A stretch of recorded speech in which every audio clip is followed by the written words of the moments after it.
এই শিশু উপদেষ্টা নাহিদ বলছে যে আমরা তো অবৈধ, সাংবিধানিক ভাবে আমাদের কোনো জায়গা নেই। কথাটা খুবই সত্যি। অর্থাৎ তারা একটা ভয়ঙ্কর ভয়ের মধ্যে আছে যে সংবিধান যদি এটাকেই মেনটেন করতে হয় তাহলে তারা একটা অসাংবিধানিক ভাবে আছে, অবৈধ ভাবে আছে, ভবিষ্যতে তাদের ফাঁসি হয়ে যেতে পারে।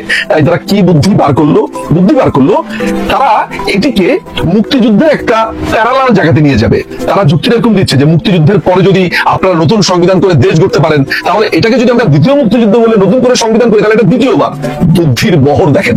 অর্থাৎ ভবিষ্যতে তারা বলবে এটা নতুন করে আমরা দেশ স্বাধীন করেছি, তাই নতুন করে সংবিধান। কিন্তু রে ভাই, ফাঁসির দড়ি তোরা কি কোনোদিন এড়াতে পারবি? এই সংবিধানকে পাশ কাটিয়ে যা করা হবে সবই অবৈধ। কয়েকটা বাচ্চা ছেলের কাছে সারা বাংলাদেশ জিম্মি হয়ে গেছে। বাংলাদেশ আওয়ামী লীগ নেই, ধরা যাক বাংলাদেশ আওয়ামী লীগকে আপনি খুব খারাপ বলেন, তারা নেই বিশ্বপটে, নেই। তাহলে আপনি কোন বালটা ছিটছেন? এই এত কিছু ফাঁকে আপনি কি প্রশ্ন করেছেন এই সচিবালয়ে আগুন, হাঁস, পিটার হাঁস এখানে কেন এসেছে? সেন্ট মার্টিন বন্ধ করলি কেন? দ্রব্যমূল্যের কি হলো? দিল্লি না ঢাকা করলি, তাহলে ভারত থেকে তুই চাল আনছিস, মেট্রো রেলের কার্ড বানাচ্ছিস, তাহলে আমাদেরকে ভুজুম দিচ্ছিস কেন রে? এই দখলের 5 মাস পার হয়ে যাবার পর হঠাৎ করে এই চোর বা এই জঙ্গিগুলোর ধুম করে মনে পড়লো যে আরে আমরা তো 5 মাস আগে একটি কথা বলিনি, এখন বলবো। চারদিকে আপনাকে আওয়ামী লীগের ভূত দেখাবে। অর্থাৎ দেখেন ভাই আমি কিছু করতে পারছি না এই আওয়ামী লীগের কারণে। এই ম্যান্ডেট আপনাকে কে দিয়েছে? আপনি কি কোনো ভোটের মাধ্যমে নির্বাচিত? আপনি কি কোনো গণভোটের আয়োজন করেছেন? বাংলাদেশের কত শতাংশ মানুষের মতামত আপনি নিয়েছেন? জেলা, উপজেলা, ইউনিয়ন, গ্রাম, মহকুমা, কোন পর্যায়ে গিয়ে আপনি পাবলিকের মতামত নিয়েছেন যে আমরা সংবিধান 72-এর সংবিধানকে বাদ করে দিব, আমাদের নতুন সংবিধান আনবো? সেটার মতামত আপনার আছে? আপনি নেননি। বাংলাদেশকে পাকিস্তানিকরণ প্রায় সম্পূর্ণ হয়ে গেছে। এটি এখন বোধ করি আর বাংলাদেশ নেই, এটি পূর্ব পাকিস্তান কিংবা পাকিস্তানের একটি অঙ্গরাজ্য হয়ে গেছে বলে আমাদের কাছে এখন মনে হচ্ছে। এই দেশ দখল হয়ে গেছে, ইউনুসের অধীনে চলে গেছে, ইউনুসের এনজিওর অধীনে চলে গেছে। এই দখলের 5 মাস পার হয়ে যাবার পর হঠাৎ করে এই চোর বা এই জঙ্গিগুলোর ধুম করে মনে পড়লো যে আরে আমরা তো 5 মাস আগে একটি কথা বলিনি, এখন বলবো। তারা করলো কি, গত 2 থেকে 3 দিন আগে হঠাৎ করে সম্মিলিতভাবে তাদের যে সাঙ্গপাঙ্গ আছে সবাই মিলে ঘোষণা দিল যে আমরা 31শে ডিসেম্বর আমরা একটি ঘোষণা দেব।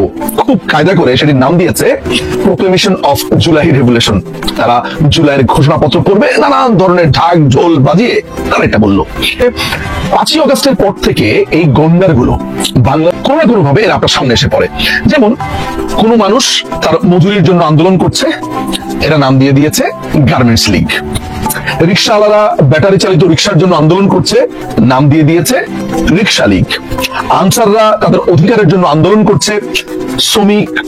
যেই লোকটাই কোন একটা আন্দোলন করছে, এমনকি জুলাই ঘটনাতে এই জামাত শিবিরের সহিংসতাতে আহত বিভিন্ন মানুষ যখন হাসপাতালে কাতরাচ্ছে, তারা বেশি কেন কাতরালো, তারা কেন টাকা চাইলো, এদের নাম দিল যে এরা আসলে আওয়ামী লীগের কর্মী ছিল, এরা এখন জুলাইয়ের পক্ষের লোক বা লাল পতাকার পক্ষের লোক সেজেছে, এমনও বলেছে। অর্থাৎ চারদিকে আপনাকে আওয়ামী লীগের ভূত দেখাবে। অর্থাৎ দেখেন ভাই আমি কিছু করতে পারছি না এই আওয়ামী লীগের কারণে, দেখেন ভাই আমি কিছু করতে পারছি না, শেখ হাসিনা ফেরত এসেছে।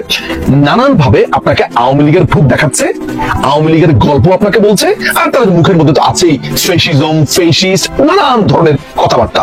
অর্থাৎ কোনো না কোনো ভাবে বাংলাদেশে গত 5.5 মাস ধরে চিন্তা করে দেখুন তো যে তারা আলোচনাতে থাকতে চেয়েছে কি চায়নি। ধরা যাক আপনি তাদেরকে নিয়ে 2 দিন আলোচনা করলেন না, 3 দিনের মাথাতে একজন আরেকজনের গাড়িতে ধাক্কা মেরে বলবে আমাকে খুন করতে চেয়েছে, আমার গাড়ির টাকা দিয়েছে। কেউ যদি ধরেন ফোনে কেউ মজা করে তাদের সাথে কথা বলে আমাকে হত্যার হুমকি দিয়েছে। এক লোক সম্পূর্ণ একটা ডাইলখোর, একটা ড্যান্ডিখোর, রংপুরের এক ছেলে, সে বলছে তাকে নাকি হত্যার হুমকি দিয়েছে, নিজেই তার নিজের দরজার মধ্যে লিখে রেখেছে সমন্বয়ক সাবধান বা সামথিং লাইক দ্যাট। অর্থাৎ প্রত্যেকটা সময় তারা আলোচনার মধ্যে থাকতে চাইছে, আলোচনার একটা বস্তু হতে চাইছে। এইটা তো আছেই মূলনীতি। এই মূলনীতিকে তারা বলছে মুজিববাদী, এবং মুজিববাদী বলে এবং বঙ্গবন্ধুকে একনায়ক বলে এই সংবিধানকেও এখন একনায়ক বলছে। কিন্তু আপনি প্রশ্ন করছেন না যে এই সংবিধানে তো বাংলাদেশের 72-এর পর থেকে প্রত্যেকটা সরকার এই সংবিধানকে ফলো করেছে। আমি যদি অন্য সবাইকেও বাদ দেই, বাংলাদেশের আরেকটি পার্টি যারা একটা দীর্ঘ সময় ক্ষমতায় ছিল, বিএনপি, তারাও এই সংবিধান মেনেছে। এরশাদ ক্ষমতায় ছিল 9 বছর, তারাও এই সংবিধান মেনেছে। What about that? এবং এই সংবিধান নিয়ে প্রচুর আলাপও হয়েছে তার পক্ষে, এরাই বলেছে হচ্ছে এই যে আপনি ক্ষমতা দখল করলেন, এই যে আপনি নতুন করে সংবিধান আনতে চান, যেটা আগামীকালকে খুব সম্ভবত ঘোষণা দেওয়া হবে, ফরহাদ মজার এটা বারবার বলে আসছে, এই ম্যান্ডেট আপনাকে কে দিয়েছে? আপনি কি কোনো ভোটের মাধ্যমে নির্বাচিত? আপনি নেননি। আপনি গণতন্ত্রের কথা বলছেন, আপনি জনগণকে সম্পৃক্ত করবার কথা বলছেন, বইয়ের পড়তে পড়তে বারবার বলছেন যে আমাদেরকে সংস্কার প্রয়োজন, সংস্কার প্রয়োজন। কিসের সংস্কার প্রয়োজন? কোনো মতামত ছাড়া, কোনো ভোট ছাড়া, নির্বাচন ছাড়া আপনি নতুন করে নিজের মনের মতো সংবিধান লিখে সেইটা চাপিয়ে দিয়ে আপনি নির্বাচন করবেন। অর্থাৎ আপনি একনায়কতান্ত্রিক আচরণ করে একটি গঠনতন্ত্র বানিয়ে মানুষকে আবার গণতান্ত্রিক হওয়ার সবক দিচ্ছেন। এটাই হচ্ছে ইউনূসের বাহিনী, এটাই ফরহাদ মজারের বাহিনী। মজার ব্যাপার হচ্ছে তারা বারবার বলছে এটি ফ্যাসিবাদী সংবিধান, ফ্যাসিবাদী সংবিধান। আপনি যদি এই বইটা পড়েন, হাস্যকর ভাবে আপনি দেখতে পাবেন সেখানে রুশ বিপ্লব, রাশিয়ান বিপ্লবের পর লেনিন ওয়ান পার্টি গঠন করেছিল, অর্থাৎ সেখানে কমিউনিস্ট পার্টি ছাড়া আর কোনো পার্টি ছিল না, একটা মাত্র পার্টি। সেই পার্টির কথাই সবাইকে শুনতে হবে, বলশেভিক, তাদের কথা শুনতে হবে, তাদের কথা জানতে হবে এবং এভরিথিং। সেখানে কৃষি বিপ্লবের কথা হচ্ছে, যে কৃষকদের কথা শোনার কথা বলা হচ্ছে, সবই করেছে এক নায়ক ভাবে। সেই ফ্যাসিজমের উদাহরণ দিয়ে আপনার এই পুরো বই ভরিয়ে ফেলেছে। মাও জেদুং এর কথা বলছে, আরেক ফ্যাসিস্ট একটা লোক, সেই মাও জেদুং, সেই লেনিন, তাদের উদাহরণ দিয়ে আসছে। আবার কোথায় কোথায় ফুকো ঝাড়ছে, কোথায় কোথায় আপনার নানান দার্শনিকদের কথা বলছে, প্রত্যেকেই পাশ্চাত্যের দার্শনিক, 100 বছর, 200 বছর, 60 বছর, 70 বছর আগের দার্শনিকদের কথা।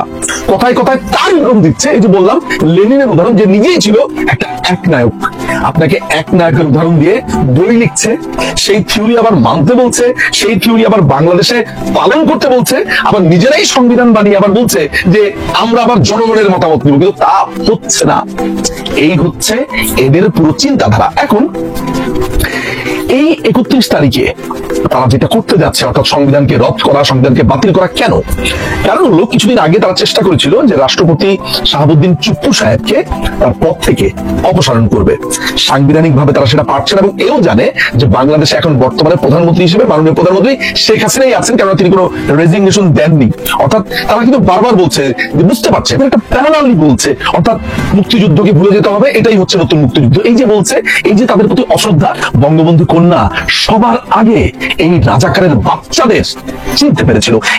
মুক্তিযুদ্ধের ব্যাপারে ও কি বলছে, অর্থাৎ রাজাকাররা যা করেছে এটা সঠিক ছিল, এটা হচ্ছে হাসনা।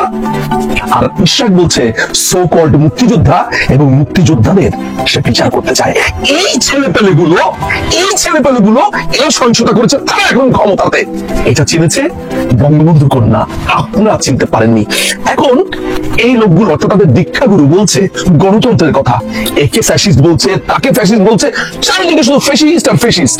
অথচ সে বাংলা একাডেমির একটি প্রোগ্রামে ভাষণ দিতে গিয়েছে, তার বোরিং আলাপের কারণে পাবলিক তার ভাষণ শুনছে না। সেই অধিকার তাদের পূর্ণভাবে আছে। একটা বোরিং কথা বলছেন, ফালতু কথা বলছেন, আজে বাজে কথা বলছেন, আপনার কথা শুনবো না।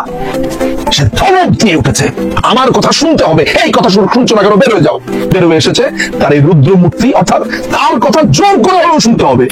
একটা সামান্য প্রোগ্রামে যিনি জোর করে কথা শোনান, তিনি সারা বাংলাদেশের মানুষকে ঠিক কেমন রাখবে, বা এই দীক্ষাগুরুর গন্ডাররা এই দেশ কিভাবে চালাবে বুঝতেই পারছে। অর্থাৎ বাংলাদেশকে ওরা মনে করছে যে ওদের একটা, যে ছোট বাচ্চারা খেলে না, আপনার ক্লে দিয়ে ল্যাবে বানানো কিছু ক্লে টাইপের আছে, কেউ ঘর বানায়, কেউ গাড়ি বানায়, এটাকে আবার ভেঙে আপনি আবার ধরা যাচ্ছে যে আপনি মানুষ বানিয়ে ফেলতে পারেন। অর্থাৎ এই বাংলাদেশকেও তারা এই কাদামাটির মতো ভেবেছে যে কখনো আমি সংবিধান চেঞ্জ করব, কখনো আমি এটা করব, কখনো ওটা করব। এই এত কিছু ফাঁকে আপনি কি প্রশ্ন করেছেন, এই সচিবালয়ে আগুন লাগলো, সেটা কি করলি রে?